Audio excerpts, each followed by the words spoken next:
Perhaps they're sharing something, and we feel like one of the main points we're trying to deliver in that body could be augmented by an example.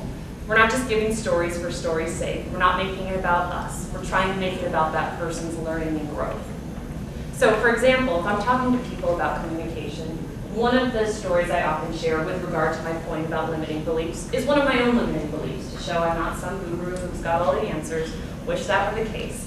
But for me, in terms of communication, one of the limiting beliefs that I had for a very long time was this notion that if I open my mouth, my voice is going to crack and people are going to laugh at me. And you laugh, but that was not just some fear that came out of thin air, landed, in a dream one night and held on to it forever. In reality, it came because at one point I opened my mouth, people laughed, and my voice cracked. My mom probably remembers that in second or third grade, I believe it was, in one fell swoop, I went to the orthodontist and I suddenly had braces. I had a contraption for my tongue thrust so that every time my tongue went forward, it would get cut from these little spikes. Hopefully no one in the room had to experience what that was like. I have a first-hand or 3-year child. It's awful. And I also, we're not done, had a device in my upper palate where you turned a key to bring the jaw back down. And we're not done, headgear. Remember that? I was right there with you.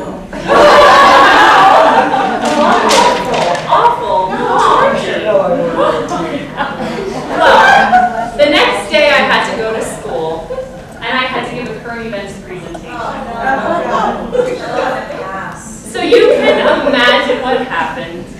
Little Lex walks into the classroom, starts drooling on me. My tongue thrust is more pronounced than ever. And people laughed, and my voice quavered a whole heck of a lot.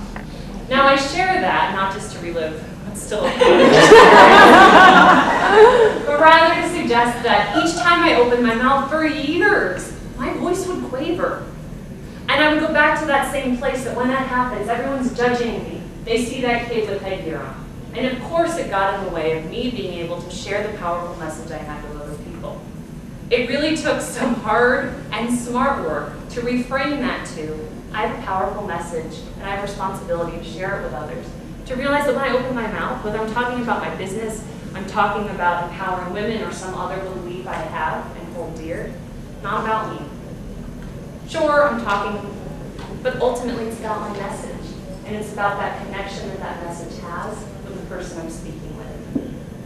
So what I want to ask you to do for a moment is to think about, what belief do you have that gets in the way of you communicating effectively your message?